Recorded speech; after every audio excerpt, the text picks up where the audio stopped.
শুভ সকাল বন্ধুরা, তোমরা সব কেমন আছো? ভালো আছো? আর দেখো, আওয়াজটা হয়তো একটু আসতে পারে, যেহেতু ঘর খালি করে প্লাস্টার করা হচ্ছে, সেই জন্য আওয়াজটা না রিটার্ন আসে। সেই জন্যে তোমরা কিছু মনে করো না, একটু মানিয়ে গুছিয়ে দেখো। তোমরা সব কেমন আছো? ভালো আছো? আশা করি ভালো আছো, যে যেখানে আছো সুস্থ আছো ঠাকুরের আশীর্বাদে। আর আমিও ভালো আছি। রাখির ছোট্ট সংসারে সবাইকে স্বাগত জানালাম। আর আমার পাশে যারা রয়েছে তাদের অসংখ্য অসংখ্য ধন্যবাদ ও ভালোবাসা।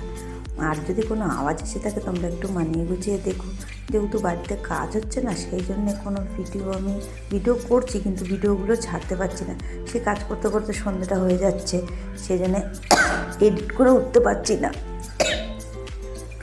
আর গিয়ে তোমার হঠাৎ একটু কাশি উঠলো, সেই জন্য কাশির আওয়াজটা আসলো। আর এদিকে দেখো, আমি কপি কাটছিলাম, কপি কাটতে কাটতে একটা পোকা বেরিয়েছিল। আর এদিকে মিস্ত্রিদের টিফিন করছিলাম, যেহেতু পরোটা করে দিয়েছিলাম। আর ওদিকে দেখো, আমাদের দুপুরে চিংড়ি মাছ দিয়ে আলু দিয়ে ফুলকপি দিয়ে তরকারি করেছি, পাশে মাছ ঝাল করেছি। আর ওদিকে নাতিটাকে খেতে দিয়েছিলাম যে মাছ ভাজা হবে, তারপরে মাছটা ওকে বেঁচে দেবো। ওকে মানে আলু দিয়ে আলু সেদ্ধ দিয়ে একটু ঝাল খেতে পারে না, সেই কারণে। আর ওদিকে মিস্ত্রিদের খাবারটা গুছিয়ে নিচ্ছিলাম। তোমাদের সঙ্গে অনেক ভিডিও করে রেখেছি, যেহেতু ছাড়বো সেটা সময় পাচ্ছি না। তোমরা একটু মানিয়ে গুছিয়ে দেখো। এটা দুপুর হয়ে গেছে, তারপর একটু বাসন টাসন মেজে নিলাম।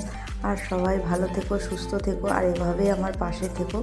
আশা করি সবাই আমার এভাবেই পাশে থাকবে। জানি না কতটা এগিয়ে যেতে পারবো। আর তোমাদের ভালোবাসায় অনেক অনেক এগিয়ে যেতে আশা করি, অবশ্যই জানি। আর তোমরা সবাই ভালো থেকে সুস্থ থেকো, এভাবে ঠাকুরের কামনা করি আমার পাশে থাকার জন্য। অসংখ্য অসংখ্য সবাইকে ধন্যবাদ।